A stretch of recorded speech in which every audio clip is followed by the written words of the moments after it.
Turned back by the Wild. Cutting in Niederreiter with a shot. A save by Vasilevsky. Johnson over for the puck. And getting up was Palat. Now Johnson down in the corner. As Doncic with it, throwing it back. Here's Hedman. Fakes. Swings out. In front, the pass off the stick of Palat. And now the play is halted as Tyler Johnson remains down on the ice at the other end in the corner. And once again, Tom Mulligan sprints out to attend to him.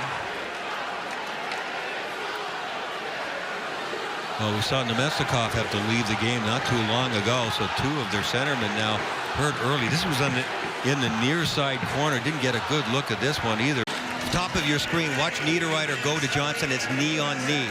Left leg on left leg, knee on knee.